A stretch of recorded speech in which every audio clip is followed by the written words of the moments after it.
कोविडच्या काळात कंपल्सरी सगळ्यांना घरातच बसावं लागत होतं, तेव्हा असं सतत घरात राहताना असं लक्षात यायला लागलं की अरे आपल्या घरात इतक्या गोष्टी आहेत की ज्या आपण गेल्या 4, 5, 10 वर्षात वापरलेल्याच नाहीयेत, त्या केवळ माळ्यावर पडून आहेत. आणि त्याच वेळेला असं जाणवत होतं की अशी कितीतरी घरं आहेत की ज्यांच्याकडे या वस्तू अजिबात नाहीयेत, त्यांना या वस्तूंची खरंच खूप गरज आहे. हे ब्लाउज पीसेस आहेत. अच्छा. जे आम्हाला अनेक देवस्थान त्यांच्याकडे जमा होतात पुष्कळ आणि काय नवरात्रात वगैरे, मग ते काय करायचं, मग ते आम्ही घेऊन येतो आणि त्याच्यापासून हे बनवतो. म्हणजे खणाचं कापड जेव्हा विकत आणायची गरज नाहीये, हे सगळे ब्लाउज पीस जे असतात त्याच्यापासून आम्ही बनवतो. आणि किती छान हे झालं. अगदी हे आता असे 40 पीस गेले. म्हणजे आता संस्थेचं काम भारतात नाही, परदेशी पण गेलेलं आहे. बऱ्याच वेळा आपण काही छोटे उरलेले तुकडे म्हणा किंवा वस्तू आपण फेकून देतो, परंतु पुण्यातील दुवा हक केंद्र फाउंडेशन या वस्तूंपासून अनेक अशा छान उपयोगी वस्तू तयार करतात, लोकांना शिकवतात, मार्गदर्शन करतात, तसेच त्यांना एक आत्मविश्वास निर्माण त्यांच्यात करतात, त्याच्यापासून त्यांना रोजगाराची संधी उपयोग करून देतात. आज याबाबत अर्चनाताई गोगटे यांनी सर्व माहिती सांगितली. त्यांच्याशी स्नेहलताई गोखले यांनी संवाद साधला. नमस्कार, मी स्नेहल गोखले. आज आपण भेटणार आहोत अर्चना गोगटे मॅडम यांना. आणि अर्चना गोगटे मॅडम ह्या दुवा फाउंडेशनचं काम करतात, तर त्यांच्याबद्दल आपण जाणून घेणार आहोत. सगळ्यांना इच्छा असते की आपण समाजासाठी, पर्यावरणासाठी काही काम करावं, परंतु त्या कामाला एक मूर्त स्वरूप देऊन त्याची नीट आखणी करून लोकांना जोडून घेऊन कसं छान काम सुरू झालेलं आहे, तर त्याची आपल्याला आज माहिती आपण अर्चना गोगटे यांच्याकडनं करून घेणार आहोत, त्यांच्या कामाची माहिती. तर त्यांना मी पहिले विचारते की अर्चनाताई नमस्कार. नमस्कार. आणि या आपल्या कामाची सुरुवात साधारण कधीपासून झाली आणि ही संकल्पना तुमच्या मनामध्ये केव्हा आली? याची सुरुवात झाली कोविडच्या काळात. जेव्हा कोविडच्या काळात कंपल्सरी सगळ्यांना घरातच बसावं लागत होतं, तेव्हा असं सतत घरात राहताना असं लक्षात यायला लागलं की अरे आपल्या घरात इतक्या गोष्टी आहेत की ज्या आपण गेल्या 4, 5, 10 वर्षात वापरलेल्याच नाहीयेत, त्या केवळ माळ्यावर पडून आहेत. आणि त्याच वेळेला असं जाणवत होतं की अशी कितीतरी घरं आहेत की ज्यांच्याकडे या वस्तू अजिबात नाहीयेत, त्यांना या वस्तूंची खरंच खूप गरज आहे. त्यामुळे असं सारखा एक मनात भुंगा होता की ह्या सगळ्या वस्तू तिथेपर्यंत पोहोचल्या पाहिजेत जिथे गरज आहे. म्हणजे हे आहे रे आणि नाही रे यांच्यामध्ये एक पूल बांधला गेला पाहिजे, ज्याच्यासाठी म्हणून दुवा हे नाव जन्माला आलं. आणि हे कसं करायचं याचा सतत विचार डोक्यात चालूच होता, पण हे एकट्याने करण्यासारखं काम नाही हे पण तेव्हाच लक्षात आलं. म्हणून मग माझ्यासारख्याच काही समविचारी मैत्रिणी ना मी एक साथ घातली की बघा काही करता येईल का आपल्याला ह्याच्यातनं. मग बऱ्याच विचार मंथनानंतर माझ्याच एका म्हणजे घरातल्या जागेमध्ये आम्ही ह्याचं संकलन सुरू केलं आणि त्याला नाव आधी सुरुवातीला ठेवलं होतं दुवा संकलन संवर्धन केंद्र.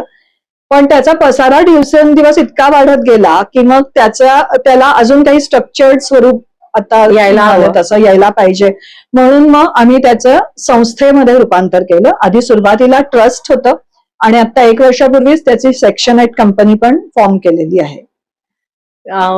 दुवा ह्या नावाप्रमाणे दुवा हा तुम्ही पर्यावरणाशी सुद्धा जोडलाय, तर हे रिसायकलिंग किंवा अपसायकलिंग हा पर्यावरणाचा म्हणजे आपल्या निसर्गाशी दुवा लोकांचा साधला, तर त्याच्या कामाचं स्वरूप म्हणजे मंथली तुम्ही जे करता त्याबद्दल काही सांगाल का? आणि त्यातनं काय काय निर्मिती होते त्या वस्तूंची तेही आम्हाला सांगा. हो, दर महिन्याच्या शेवटच्या रविवारी आम्ही कपडे, खेळणी, भांडी आणि पुस्तकं या 4 गोष्टींचं संकलन करतो. आणि या सगळ्या गोष्टी आपल्या सारख्या घरांमध्ये प्रचंड प्रमाणात असतात.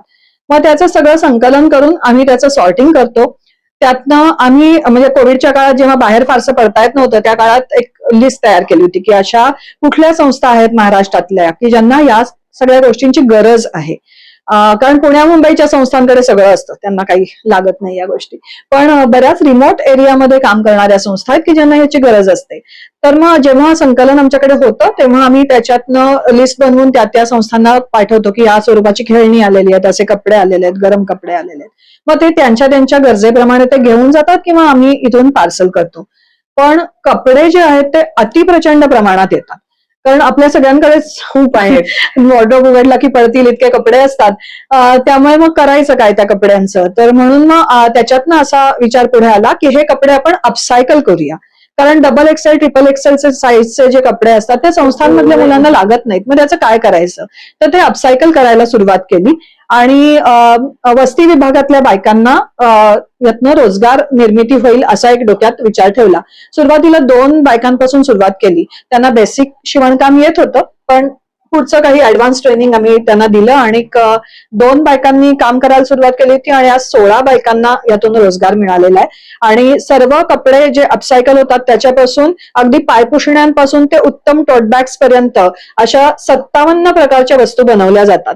आणि अगदी छोटा कपड्याचा तुकडा जरी उरला तरी हे बघा, हे त्यातनं बुकमार्क बनवलेला आहे किती छान आहे. आणि किंवा हे स्क्रंचीज आहेत. असं अगदी छोट्या छोट्या तुकड्यांपासून सुद्धा ते सुद्धा वाया जाणार नाही याच्याकडे आम्ही लक्ष देतो. कारण वाया घालवायला काही लागत नाही, उचललं आणि टाकलं कचऱ्यात, पण त्याचं काहीतरी त्याच्यापासून बनवणं म्हणजे एकतर हे कपडे लँडफिल्स मध्ये जाण्यापासून वाचता बरोबर. आहेत, त्यामुळे निसर्ग संवर्धन होत आहे आणि त्याचबरोबर ह्या 16 बायकांना जो रोजगार मिळाला बरोबर. तो कोविडच्या नंतरच्या काळात तर फारच महत्वाचा होता की लोकांच्या हाताला काम नव्हतं. तर त्यामुळे हाही त्याच्याबरोबरचा एक फार मोठा पॉइंट आहे. आणि त्याच्याशिवायही आता एक 6 महिन्यापूर्वीच आम्ही सुतारदरा हा एक वस्ती विभाग आहे पुण्यातला, तर तिथे एक दुकान सुरू केलंय की त्या दुकानामध्ये स्वस्त कपडे विक्री केंद्र असंच त्याला नाव दिलेलं आहे. 30 रुपयाला शर्ट, 30 रुपयाला पॅन्ट, 50 रुपयाला साडी. कारण कित्येक इतके छान छान कपडे आलेले असतात की ते फाडून काही वस्तू म्हणजे बनवणं चांगले बरोबर कपडे नाही. उगाचच कापायचं आणि त्याच्यापासून काहीतरी बनवायचं हेही काही पटत नव्हतं मनाला. म्हणून मग ज्यांना गरज आहे त्यांच्यापर्यंत हे कपडे स्वस्तात पोहोचावे याच्यासाठी ते दुकान सुरू केलंय. आणि ते दुकान सांभाळायलाही त्याच वस्तीतली एक बाई आहे की जिला रोजगार उपलब्ध झालाय, ती ते दुकान सांभाळते आणि ते दुकान उत्तम चालतंय. म्हणजे मी स्वतः जाऊन एकदा त्या दुकानात जेव्हा कस्टमर्स होते त्यांना गिरायकांना विचारलं की तुम्ही का बरं इथे खरेदी करताय, तर त्या एक ज्या बाई होत्या त्या घरकाम करणाऱ्या होत्या, तर त्या म्हणाल्या की आम्हाला पण आमच्या कामावरनं कपडे वगैरे मिळतात, पण खरं सांगू का ताई, ते आमच्या चॉईसचे नसतात. ते ज्यांना बरोबर. नको आहेत त्यांनी दिलेले असतात. म्हणजे हा ड्रेस मला नकोय, मी कोणाला तरी देऊन टाकला, पण त्या माणसाला तो हवाय की नाही किंवा त्याला तो रंग आवडतो की नाही याचा विचार आपण कुठे करतो. पण मग त्या बायका म्हणाल्या की आम्हाला इथे आमच्या पसंतीने कपडे घेता आणि येतात त्यांना परवडण्याजोग्या किमतीत. 30 आणि 50 रुपयात अदरवाईज काय येतं. बरोबर. त्यामुळे अशा स्वस्त कपडे विक्री केंद्र पण सुरू केलं, त्यालाही उत्तम प्रतिसाद मिळतोय. म्हणजे आधी तर आम्हाला वाटलंच नव्हतं की म्हणजे फायदा तर सोडा की तोट्यात तरी हे चालेल की नाही दुकान. पण अगदी त्या म्हणजे उद्घाटनाच्या दिवसापासून, उद्घाटन व्हायच्या आधीपासूनच लोकांची तिथे रांग लागली होती आणि दर आठवड्याला कपड्यांचा ढीग आम्ही तिकडे पाठवतो आणि सगळ्याची विक्री होते.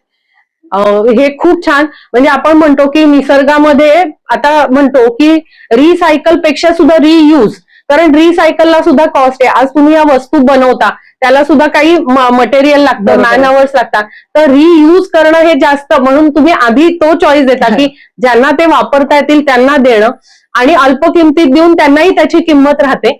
आणि दुसरं म्हणजे ते आज दुकान चालवण्याकरता जो काही अल्प खर्च येत असेल तो तिथून निघतो, योग्य व्यक्तीपर्यंत योग्य वस्तू ही पोचते.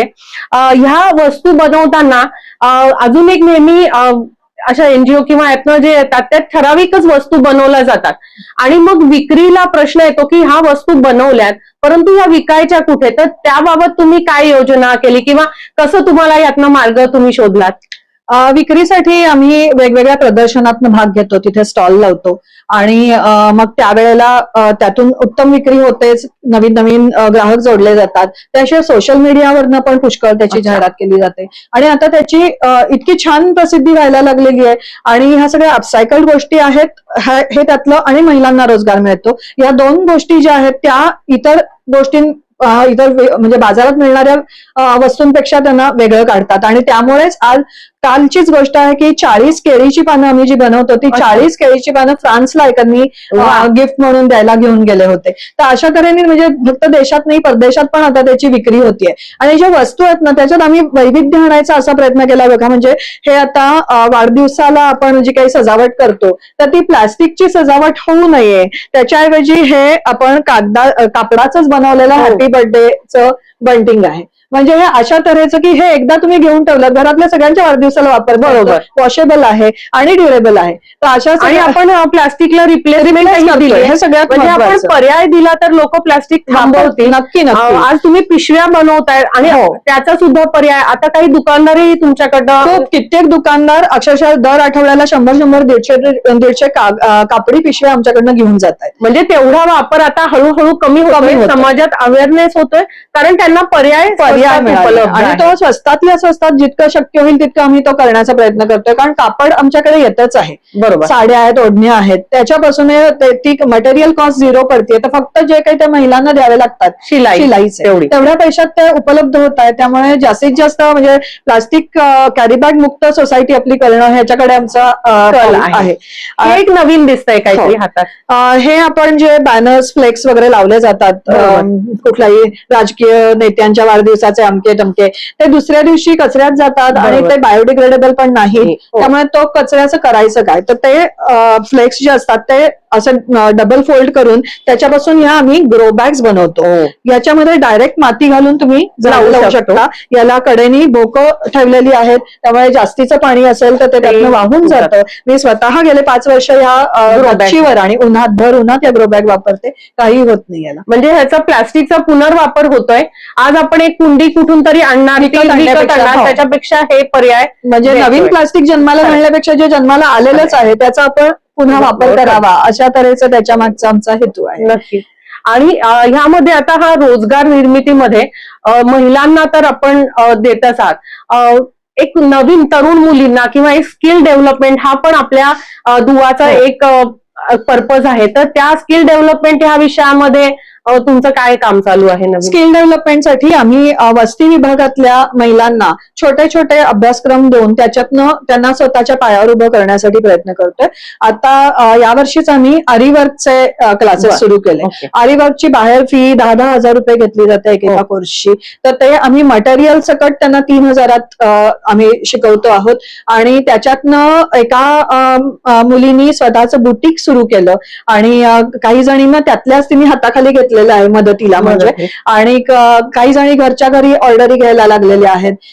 आतापर्यंत आमची 3 वर्कशॉप पूर्ण झाली. एक पहिलं झालं ते सुतारदऱ्यामध्ये, दुसरं केळेवाडीत आणि आता नुकतंच तिसरं झालं ते मावळेआळी कर्वेनगर या भागात झालेलं आहे. आणि त्या सगळ्या महिला इतक्या खुश आहेत, त्या सगळ्या म्हणतात की आम्हाला अनेक दिवसांपासून हे शिकायचं होतं पण परवडत नव्हतं. आणि हे त्यांना हाताला काम मिळतंय घर बसल्या, याचा त्यांना खूप आनंद आहे. आणि ह्यात अजून एक म्हणजे चांगली गोष्ट अशी होते की वस्ती विभागातल्या महिलांना जेव्हा लहान मुलं असतात किंवा तरुण मुली असतात, आज बाहेर जाणं, दुसरीकडे नोकरी प्रत्यक्ष मिळते असं नाही, परंतु पैशाची गरज असते सगळ्यांना. आणि तर घरी बसून त्यांच्याकडे असलेल्या वेळामध्ये त्या हे जर शिकल्या तर त्यांचं त्या घरी काम करून आज त्यांच्या संसाराला हातभार किंवा एक करिअरच्या दृष्टीने सुद्धा तुम्ही म्हणता की बुटीक उभारणं तिथपर्यंत त्या पुढे जाऊ शकतायत. तर म्हणजे स्वावलंबन म्हणजे नुसती पैशाने मदत करून त्यांना परावलंबी बनवणं असं नाही, तर शिकवून स्वावलंबन हे पैसे मिळवण्याची कलाच त्यांच्या हातात दिलेली आहे. त्यामुळे आणि त्या जेवढं वाढवतील तेवढं त्यांना होणारच. ह्यामध्ये अजून एक होतं की हे सगळं काम करायला की तुम्ही जसं म्हणला की कलेक्शन ड्राईव्ह मध्ये एवढे कपडे मिळतात, पण हे सगळं दर महिन्याला करणं हे सुद्धा मोठं टास्क आहे. कारण प्रत्येक वेळी ती योजना लावणं, तर त्याच्यासाठी तुम्ही म्हणजे लोकांचा सहभाग तुम्हाला कसा आणि टीम तुम्ही कशी म्हणजे तयार झाली तुमची? तर आम्ही सुरुवात केली ते फक्त आम्ही 6-7 जणी होतो, त्याच्यापासून सुरुवात केली. पण लक्षात यायला लागलं की कामाचा पसारा वाढायला लागला, तर आम्हाला फक्त 6-7 जणींना आवडणारं हे काम नाहीये. मग काय करायचं, तर आम्ही असं ओळखीतले जे म्हणत होते की आम्हाला पण काहीतरी करायचंय. कारण सगळ्यांना असं वाटत असतं की आपण काहीतरी करावंच माझ्यासाठी, पण सगळं नोकरी धंदे उद्योग घरातल्या सगळ्या जबाबदाऱ्या सांभाळून करणं शक्य नसतं किंवा थोडाच वेळ असतो. म्हणजे सगळं सोडून मी सलग तासभर दिवसभर काही करीन असा एवढा वेळ नसतो. मग अशा वेळेला काय करायचं, तर आम्ही एक सपोर्ट टीम नावाचा व्हॉट्सअप ग्रुप तयार केला. जो काही आमचा नवीन उपक्रम असेल तो त्या ग्रुपवर आम्ही टाकतो. म्हणजे उदाहरणार्थ एखाद्या ठिकाणी आमचं प्रदर्शन आहे, तर त्याच्यात सकाळी 11 ते 9 एवढा वेळ आम्हाला तिथे व्हॉलंटियर्स पाहिजेत. तर चक्क 2-2 तासाचं टाइम टेबल करतो आम्ही की 11 ते 1 या वेळात कोणाला यायला जमतंय, 1 ते 3 या वेळात कोणाला यायला जमतंय. त्याप्रमाणे आम्ही टाइम टेबल बनवतो आणि त्या वेळेला त्या व्यक्ती तिथे येतात, स्टॉल सांभाळतात, विक्री करतात.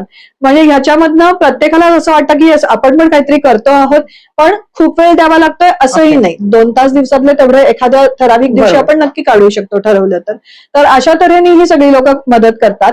आणि त्याचबरोबर इतरही अनेक उपक्रमातनं म्हणजे विशेषतः मुलांसाठी आम्ही काही उपक्रम करतो.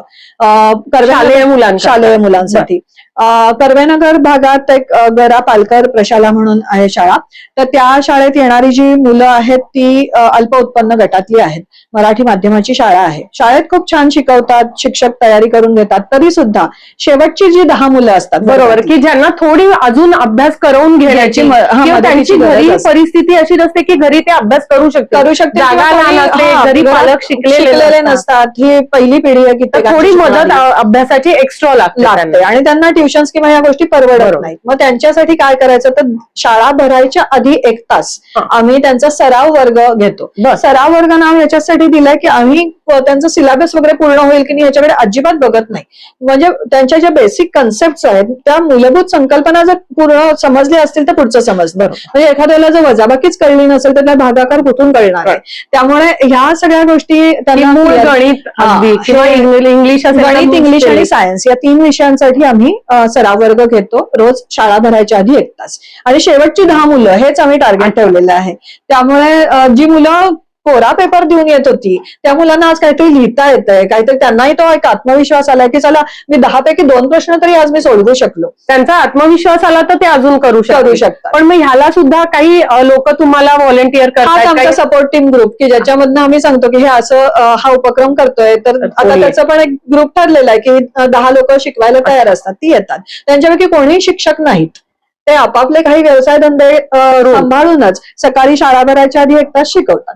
आणि त्याच्यात शिक्षक असण्याची गरज नाही, मुलांना शिकवण्याची तळमळ आणि प्रचंड पेशन्स. म्हणजे एकच गोष्ट 10 वेळा शिकवण्याची एवढा जर पेशन्स असेल तर नक्की छान शिकवू शकतात मुलं. तसंच आम्ही हगलूर नावाचं एक गाव आहे, म्हणजे पुण्यात फक्त काम नाही, पुण्याबाहेर पण काम आहे. येस, सोलापूरच्या जवळ हगलूर नावाचं गाव आहे तुळजापूर रोडला. तर तिथे भटक्या विमुक्त जातीच्या विशेषतः फासेपारधी समाजातल्या मुलांच्यासाठी चा एक आश्रम आहे. जवळजवळ 40-42 मुलं तिथे आश्रमशाळा आहे, राहण्याची आश्रम आहे आणि शाळेत वेगळ्या जातात ती मुलं, पण तिथे निवासी आहे त्यांचं.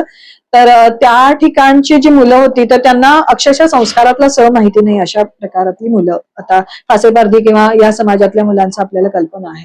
तर तिथे जे सर जे काम करतात, हा आश्रम चालवतात, त्या परमेश्वर काळे सर जे आहेत तर त्यांना खूप तळमळ आहे की या मुलांनी काहीतरी चांगलं करावं, त्यांच्यात काही चांगले बदल व्हावे. तर ते मला सारखे म्हणायचे की ताई यांच्यासाठी काहीतरी करा. आता सोलापूरला जाऊन उठून कोण म्हणजे शक्य असली तरी ते शक्य नव्हतं.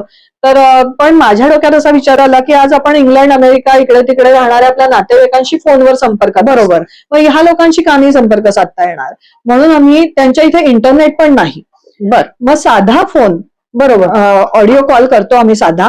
आणि त्याच्यावरती ते त्यांच्याकडे मायक्रोफोन आहे, तो मायक्रोफोन ठेवतात ते मोबाईलच्या समोर आणि खुर्चीवर मोबाईल, त्याच्यासमोर मायक्रोफोन आणि मुलं गोळा होऊन बसतात.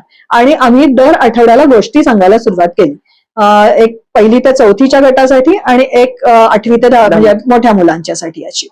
आणि गोष्टींपासून अगदी साध्या साध्या प्राणी पक्ष्यांच्या गोष्टींपासून सुरुवात करून आज स्पोकन इंग्लिश पर्यंत आम्ही पोहोचलेलो आहोत. आणि ज्या मुलांच्या तोंडी अक्षरशः शिव्यांव्यतिरिक्त काही नसायचं अशा मुलांच्या तोंडी आज 25 मनाचे श्लोक त्यांचे पाठ आहेत. रोज प्रत्येक वेळेला आम्ही आधी म्हणून घेतो ते 25 मनाचे श्लोक, मग गोष्ट असते. आणि केवळ आता आम्ही गोष्ट सांगत नाही, महिन्यातनं एकदा ती मुलं पण गोष्ट सांगतात. म्हणजे जी आधी अगदी बुजरी होती, काही बोलायचे नाही, ते आज स्वतःहून गोष्ट सांगायला पुढे येतात. हा इथपर्यंत झालेला हा जो प्रवास आहे हा खूप मोठा आहे.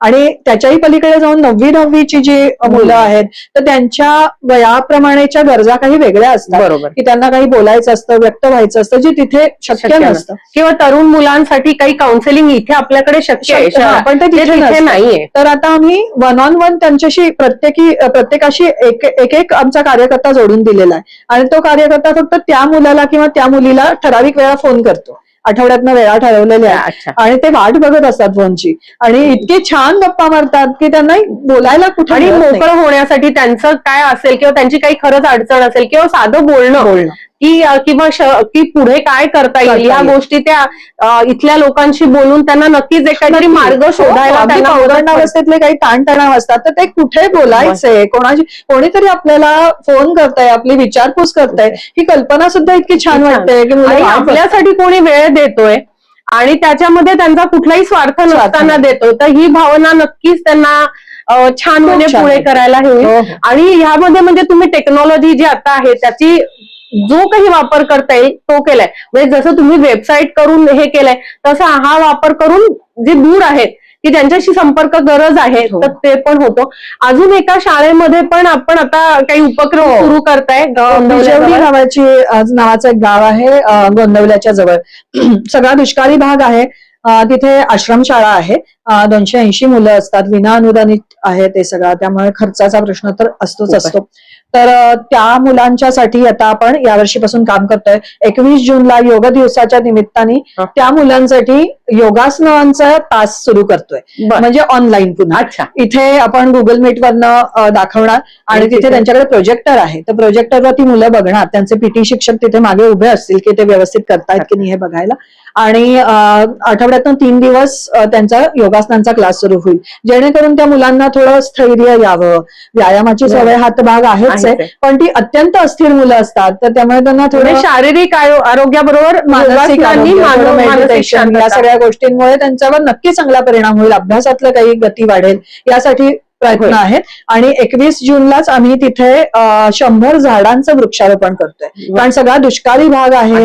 बरोबर आहे, पाऊस कमी आणि बोरवेललाही पाणी लागत नाही अशी परिस्थिती आहे. तर आज 100 झाडं लावली तर 10 वर्षांनी का होईना तिथे हिरवाई होईल, मुळं खालती गेली तर पाणी धरून ठेवतील, बोरवेलला पाणी येईल, अशा सगळ्या दृष्टीने एक प्रयत्न. आणि ती मुलं त्या झाडाशी जोडली जातील. आज त्यांनाही त्याच्याशी आपुलकी की मी लावलेलं झाड आहे. त्याचे खड्डे सुद्धा मुलंच करतायत बरं का, म्हणजे त्या मुलांनी मोठ्या मुलांनी खड्डे करून मग ते लावायला. आज ते एक मुलाला एक झाड दिलं तर ते माझं झाड आहे, तर त्यांना सुद्धा ती एक सारखं आणि मग ते प्रेमाने काळजी घेते. म्हणजे दूरच्या संस्था पण आता जवळ यायला दुवा जोडण्याचं काम आम्ही करतोय. त्याच्या बरोबरीने ह्याच संस्थेला आम्ही काही वह्या देणार आहोत. तर त्या वह्यांचं पण एक वेगळं वैशिष्ट्य आहे की दरवर्षी आपण एप्रिल महिना झाला की शाळांमधनं आवाहन करतो की पुण्यातल्या शाळांमधनं की ज्या वह्या संपलेल्या असतात रिकामी पानं पुष्कळ उरलेली असतात, वाया जातात सगळे, मुलं अशीची अशी टाकून देतात ते रद्दीत. तर ते एक वही म्हणजे एक झाड जातं. त्यामुळे ती पानं कोरी काढून आम्हाला द्या, आम्ही ती गोळा करतो, त्याच्यापासून वह्या बाइंड करून घेतो. पूर्वीच्या काळी अशा वापरल्या जायच्या, सगळे आपणही वापरलेल्याच होत्या, पण आता तो दुर्दैवाने नाहीये. सगळे दरवर्षी नवीन तर अफोर्ड होतोय आणि ती जाणीव की आपण पेपर वाया घालवतो हे नाही आहे. पालकांनी वाया न घालवण्यासाठी आपण एक काहीतरी, तर तशा त्या वह्या बाइंड करून घेतो. मागच्या वर्षी मुळशीतल्या काही शाळांना आपण त्या दिल्या होत्या, यावर्षी ह्या बिजवडीच्या शाळेला आपण देणार आहोत. कारण इथे आपल्या मुलांना प्रत्येक विषयाला नवीन वही वगैरे असे प्रकार असतात, तिथे ती लक्झरी आहे. तिथे एक वही सगळ्या विषयांना मिळून मिळाली तरी खूप असते. त्यामुळे तसं ते यंदा आपण ते पण करून त्यांना देणार आहोत. मग अशामुळे शाळांशी पण तुम्ही पुण्यातल्या जोडल्या गेलात का इतर शाळा? नक्कीच.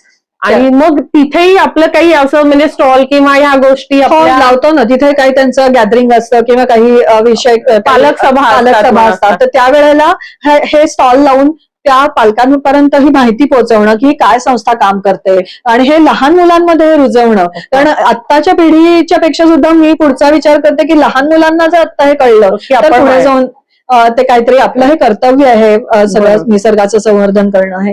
तसंच हे पालकर शाळेमध्ये जो कचरा पडायचा, झाडं होती आजूबाजूला पालेपाचोळा, तर त्याच्यापासून खत निर्मिती करून एक अशी पडीक कोपरा होता त्या शाळेचा, तर तिथल्या सगळ्या साफ करून घेतला, तर नुसते कचरा टाकला गेलेला होता, तर तिथे झाडं लावायला सुरुवात केली. आणि मुलं मग आता घरातलीच काय, आज मेथीची भाजी केली आहे ताई, आम्ही मेथीची हे घेऊन ते सगळं देठ असं सगळं टाकून मुलांमध्ये ती सवय की आपण ओला कचरा टाकायचा नाही, तो शाळेत घेऊन बरोबर पिशवीतनं घेऊन यायची, डब्याच्या पिशवीतनं, आणि ते तिथे टाकून ती सवय लहानपणापासून त्यांना लागते आणि बागही तिथे होती. त्यांना दिसतंय की अरे आपल्या टाकलेल्या मेथीचे आज उद्या इतके छान माती आली आणि झाडांची जी पानं पडून जे आजूबाजूला कचरा व्हायचा तो सगळा कचरा तिथे जातोय. त्यामुळे ते काम छान चालू आहे. हे सगळं करत असताना म्हणजे हे सगळं मॅनेज करायला आर्थिक मदत पण लागत असते. मग त्याच्यासाठी तुम्ही आवाहन करताना काही वेगळ्या गोष्टी किंवा कसं हे करतो? आणि ह्यात म्हणजे सांगायसारखी गोष्ट म्हणजे दुवानी इतकं विश्वास निर्माण केलाय लोकांमध्ये, त्यामुळे या विश्वासामुळे आणि तुमचं काम बघून पण एक डोनेशन 1 रुपया जरी मागणं हे खूप कठीण असतं. जोपर्यंत लोकांचा विश्वास नाही तोपर्यंत येत नाही. तर हे फंड जेव्हा लागतात तेव्हा आवाहन करण्यासाठी किंवा तसं कसं आपण हे करतो आहे? वेगवेगळ्या निमित्ताने म्हणजे आता अधिक महिन्याच्या निमित्ताने सुद्धा आपण आवाहन केलेलं होतं. पितृपंधरवड्यात आपण आवाहन करतो की अच्छा. पितरांच्या स्मृती प्रित्यर्थ, आणि ते सुद्धा नुसतंच डोनेशन द्या असं नाही, हा. तर त्याच्यात आपण 5 वेगवेगळे प्रकार करतो. बरं. एक म्हणजे महिला सक्षमीकरणाकरता तुम्ही देऊ शकता, निसर्ग संवर्धनाकरता देऊ शकता, लहान मुलांच्या मुलांचा. साठी देऊ शकता शिक्षणासाठी म्हणून, आणि वृद्धांसाठी देऊ शकता किंवा स्किल डेव्हलपमेंट. अच्छा. याच्यापैकी तुम्हाला ज्या गोष्टीसाठी द्यायचंय, म्हणजे कोणाच्या तरी स्मृती प्रित्यर्थ द्यायचंय, तर त्या व्यक्तीचं झाडांवर खूप प्रेम होतं म्हणून मी निसर्ग संवर्धनासाठी दिलंय. तुम्ही ज्या कारणासाठी द्याल त्याच कारणासाठी ते पैसे वापरले जातात, बरं. आणि त्याचं सगळ्यांना जे देतात बरं. दाते आहेत त्यांना त्याची माहिती कळवली जाते की हे असं असं आम्ही उपक्रम त्यातनं केले. त्यामुळे लोकांचाही एक विश्वास असतो. प्रत्येकाचे कष्टाने मिळवलेले पैसे आहेत ते असेच द्यावे असं कोणालाच वाटत नाही, आणि हा विश्वास निर्माण झालाय म्हणूनच लोक देतात. आणि सुदैवाने आतापर्यंत असं कधीच झालं नाही की कुठला तरी उपक्रम सुरू करायचा आहे पण पैसे नाहीयेत. उपक्रम सुरू करताना आवाहन केलं की परमेश्वराच्या कृपेने ते पैसे उभे राहतात. आणि म्हणजे छान असं वाटतं की म्हणजे तुमच्याचकडनं कळलं की तुमच्या एक संचालिका ज्या आहेत दुवाच्या, त्याही आता सीए आहेत. हो. तर त्यामुळे तुम्हाला म्हणजे बाकी एक ऑडिट म्हणा, अकाउंट्स म्हणा, ह्या यांनी सुद्धा त्या स्वतः देखरेख हो, हो, करतात, हो. मदत करतात. आणि त्या सुद्धा एक स्वतः आदर्श आहेत कठीण परिस्थितीतनं हो. सीए झालेल्या. तो अशा सगळ्या लोकांबरोबर काम करताना तुम्ही पण स्वतः डेव्हलप होत जाता. खूप जास्त, म्हणजे मला तर सतत वाटतं की मी काही देण्यापेक्षा मीच खूप घेतेय, कारण सुरुवातीला पेशन्स नावाची चीजच नव्हती माझ्याकडे. म्हणजे ह्या सगळ्या ज्या बायका येतात काम घेऊन जाण्यासाठी वगैरे, तर मी एखादीला सांगितलं की 2 वाजता ये हा, आणि मी घरात वाट बघत बसलीये तिची की ही 2 वाजता 2 वाजले, 2:30 वाजले, 3 वाजले, मग माझा पारा काय वेळ कळते की नाही, मला 3 वाजता इकडे जायचं होतं वगैरे वगैरे वगैरे. आणि मग ती बिचारी एक आमच्याकडे जी काम तोरणं शिवते ती आहे, तर तिच्या बाबतीत ती खरी घडलेली गोष्ट आहे की ती 2 वाजता बोलावली, 3 वाजता अक्षरशः धापा टाकत आली, कडेवर छोटं मूल 6 महिन्याचं. ती म्हणाली ही मुलगी उठतच नव्हती हो, आणि मग तिला घरात तसंच ठेवून मला येता येत नव्हतं, पाऊस पडायला लागलेला होता, आणि ती बिचारी खरंच त्या मुलीच्या डोक्यावर अक्षरशः पदर फक्त घालून, मला इतकं वाईट वाटलं की मी आरामात घरात सोफ्यावर बसून पंख्याखाली, आणि मी ही आली नाही, असं नाही तसं नाही, कळत नाही, पण ती कुठल्या परिस्थितीत आली. ह्या सगळ्या गोष्टी ज्या आहेत ही जाणीव निर्माण व्हावी लागते, आणि ती म्हणजे जाणीव होती पण ती पुन्हा एकदा नव्याने मला त्याचं ओळख व्हायला लागली की हो, हे सगळा विचार करून मी बोललं पाहिजे की हे कशी नाही आली, नाही बरोबर आहे, ती का नाही आली याच्या मागचं कारण वेगळं, आणि ती खूप त्यांच्या प्रायोरिटीज वेगळ्या आहेत, त्यांचं खूप वेगळा एक आयाम आहे, आणि त्याचा विचार करायला मला या बायकांनी शिकवलंय. आणि हे करताना पण म्हणजे प्रोफेशनली तुम्ही वेगळ्या गोष्टीमधले तज्ञ आहात, तर त्याच्याबद्दलही थोडंसं आम्हाला ऐकायला आवडेल. मी गेल्या 28 वर्ष जर्मन भाषा शिकवते. मी JNU मधनं MA जर्मन केलेलं आहे, आणि आधी मी कर्नाटक कॉलेजमध्ये आणि MMCC कॉलेजमध्ये लेक्चरर होते, आणि गेले 12 वर्ष आता स्वतःची लँग्वेज इन्स्टिट्यूट आहे पार्टनरशिप मध्ये माझी, आणि त्यामुळे ते शिकवत असतेच, पण तो टोटली वेगळा म्हणजे जर्मन भाषा म्हणजे आधी परकीय भाषा, त्यामुळे ती शिकायला येणारी मुलं ही अजून वेगळ्या कॅटेगरीतली असतात, आणि तिथपासून ते ही आमची मुलं, हा एक खूप मोठा प्रवास आहे, पण त्या प्रवासातूनच मला खूप शिकायला मिळतं की 2 बाजू तुम्हाला बघायला मिळतात समाजाच्या, आणि परंतु त्यातले सुद्धा काही मुलं आज व्हॉलेंटियर म्हणून तुमच्या पर्यावरणाच्या कामात त्यांचे बघितले. येस, त्यामुळे त्यांनाही ही जाणीव मी म्हणजे जर्मन शिकवता शिकवता ह्याही गोष्टींचा एक परिचय करून देते की अरे ही पण आपल्याच समाजाचा भाग आहे, आणि त्यांनाही आपण नशीबवान आहोत की आपल्याला शिकायला मिळतंय किंवा सर्व त्याच्यासाठी लागणाऱ्या गोष्टी मिळतात, पण अनेक लोक आहेत त्यांना नाही मिळत आहेत, आणि त्यांना ते मिळालं तर ते करू शकतात, आपल्या इतकंच करू शकतात. हा पण एक अँगल त्यांच्या लक्षात येणं म्हणजे एक शिक्षिका म्हणून त्यांना नुसतं जर्मन न शिकवता संस्कारही ह्या गोष्टींचे होत आहेत. सगळ्या तरुण ह्याच्याबरोबर वृद्धांकरता पण आपली दुवा संस्था काम करते, तर त्याबद्दल पण आम्हाला वृद्धाश्रमांमधनं आपण म्हणजे फिजिओथेरपीचे वर्कशॉप्स घेतो, कारण कित्येक वेळेला वयोमानापर्यंत काय गुडघे दुखतायत, पाठ दुखते, कंबर दुखते, या गोष्टी होतच असतात. पण घरात राहणारे वृद्ध असतील तर पटकन त्याच्यावर काही इलाज होतो, पण वृद्धाश्रमात तेवढी काळजी घेतली जातेच असं नाही. त्यामुळे हे जर लवकर डिटेक्ट झालं की काय नेमकं झालेलं आहे, तर कदाचित व्यायामांच्या माध्यमातून वगैरे ते थोडी त्यांना सुधारणा झाली तर आज त्यांचं जीवन सुकर होतं, किंवा खरंच जर काही ऑपरेशन किंवा काही कुठल्या पुढच्या उपचारांची गरज असेल तर ते पण लक्षात येतं.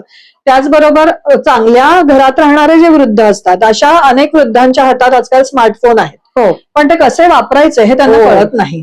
आणि मुलं कुठेतरी परदेशात असतात, ते सांगतात ते स्मार्टफोन मधनं कर ना, काय ओला उबर बुक कर आणि जा की कुठे जायचं तिथे आई. पण त्या बिचाऱ्या आईला कळत नसतं ते कसं बुक करायचं. तर ते त्याच्यासाठी, आणि आजकालची तरुण पिढी एवढी टेक्नोसॅव्ही आहे, तर म्हणून त्या दोघांच्या मध्येही आम्ही दुवा साधण्याचं काम असं केलंय की आम्ही काही तरुण मुलांना हाताशी घेऊन या वृद्धांसाठी घरी बसल्या त्यांना मोबाईल कसा वापरायचा, म्हणजे अशा ज्या काही ऑर्डर देणे वगैरे या गोष्टी कशा करायच्या याचं प्रशिक्षण देतो. आणि त्याचं ते शिकवताना चक्क म्हणजे 5-5 तासाचं त्याचं सुद्धा अगदी मॉड्यूल तयार केलेलं आहे. त्याच्यात अगदी लिहून की हे बटन दाबायचं, लिहून देतो की हे बटन दाबायचं, हे दाबल्यावर स्क्रीनवर हे असं दिसेल, ते झाल्यावर हे असं करायचं. कारण शिकवताना त्यांच्या लक्षात राहतं, दुसऱ्या दिवशी विसरतात. त्यामुळे मॅन्युअल सारखं हे बघून म्हणजे वही उघडी ठेवून चक्क ते दाबतात आणि करतात. हे असे 5-5 दिवसाचे कोर्स म्हणूया आपण त्यांना, असे करून कित्येक वृद्धांनी मोबाईल कसा वापरायचा याचे धडे घेतलेले आहेत. आणि त्यातल्या एका आजींनी तर चक्क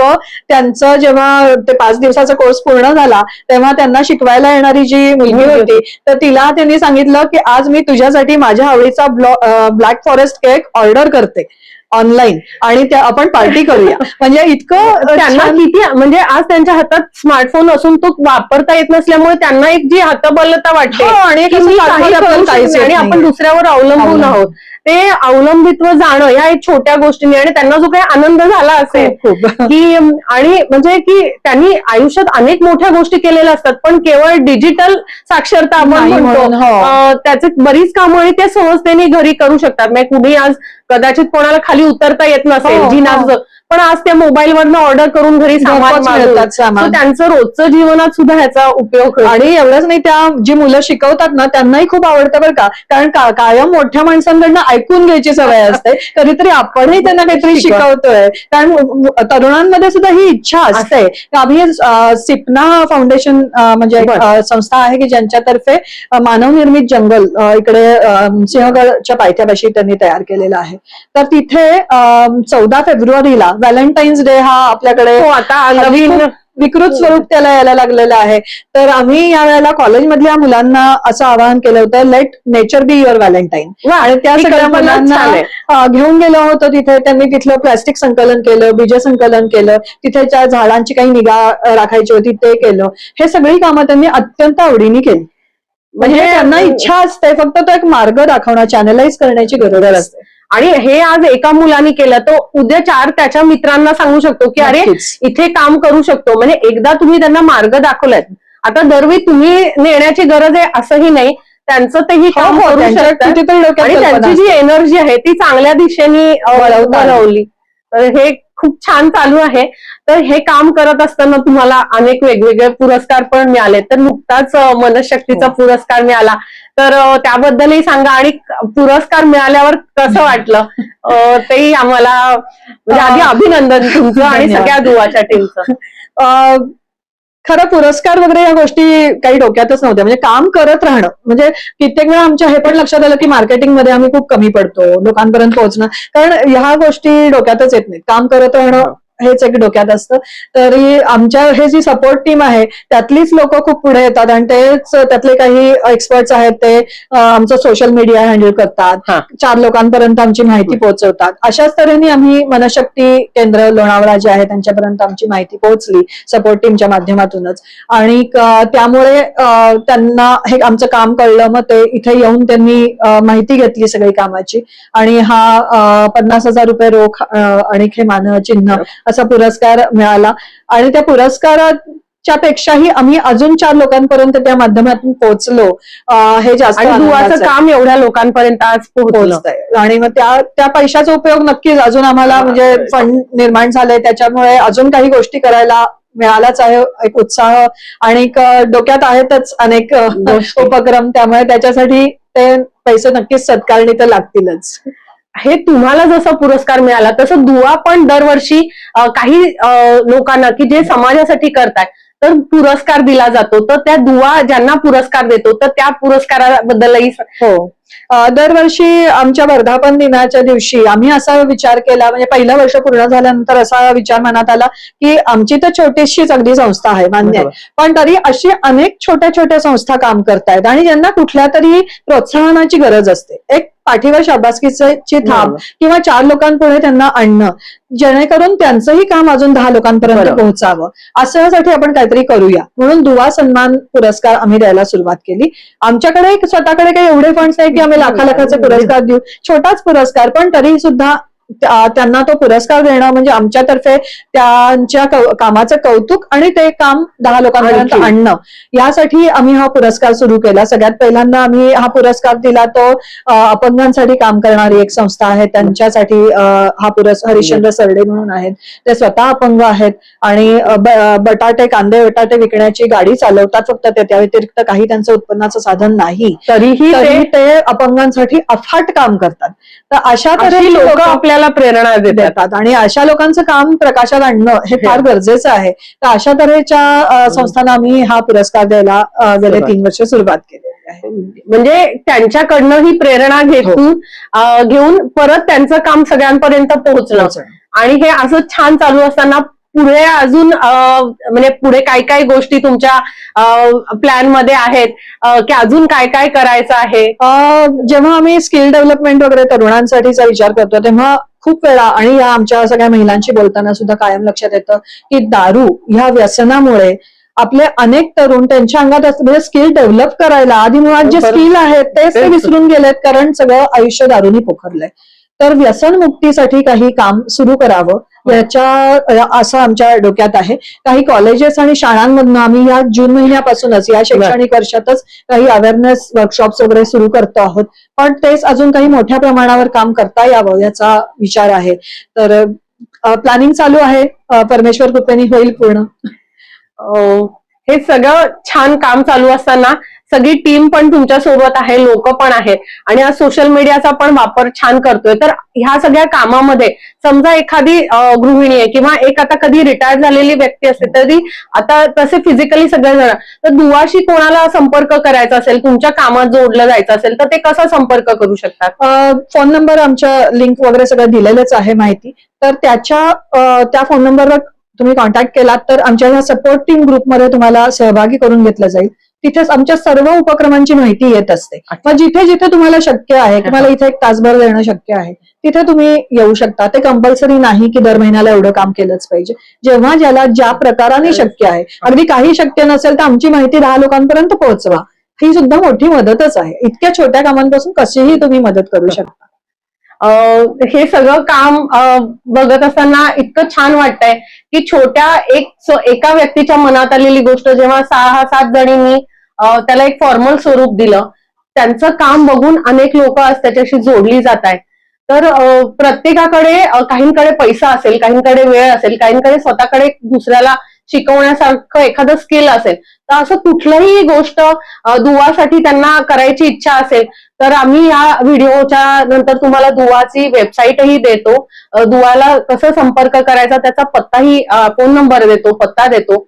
आणि दुसरं म्हणजे दुवाचे हे जे अनेक प्रॉडक्ट्स आहेत यातनं एक पर्यावरण रक्षण तर होतच आहे, कारण आज आपल्या जमिनी खराब होण्याचं एक कारण म्हणजे त्याच्यात जाणारं प्लास्टिक आहे. छोटे छोटे जे कपड्याचे तुकडे आहेत त्याचं काही होत नाही, त्याचा सुद्धा दुवाच्या इथे उपयोग होतोय. प्लास्टिक कमी होण्यासाठी सुद्धा पिशव्या शिवल्या जात आहेत.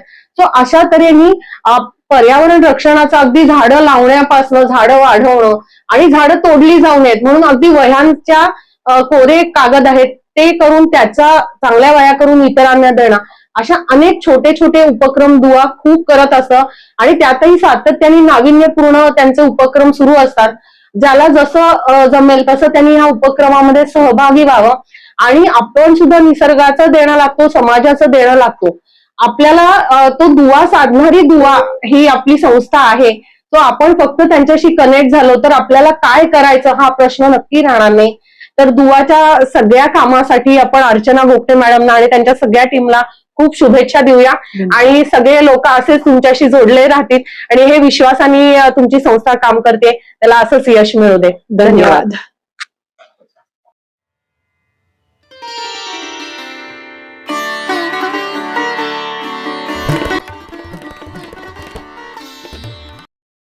ही पिशवी कशापासून केली आहे? ही पडद्यापासून बनवलेली पिशवी आहे. अच्छा.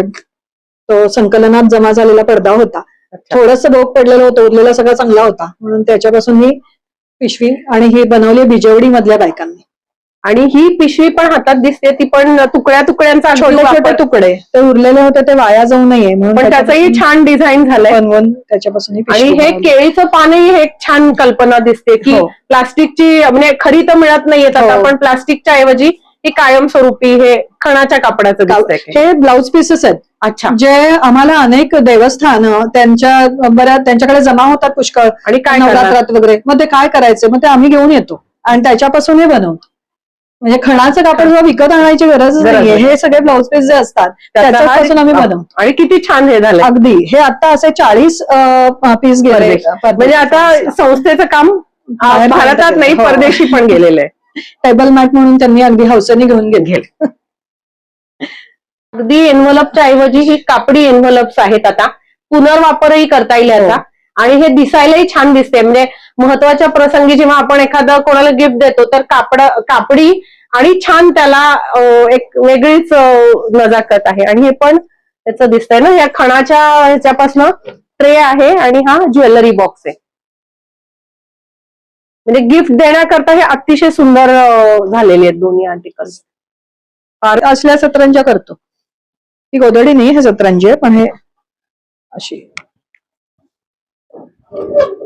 बापरे, हे खूपच वेळाचं काम आहे. हो ग, तुकडे तुकडे जोडून पण, कारण ते सारखे पाहिजे. हो, एका वेळात सारखे तुकडे जोडून त्याच्यापासून. आणि कडेनी साड्यांचे काठ. हा, म्हणजे त्याला एक वेगळं हे येतं असं.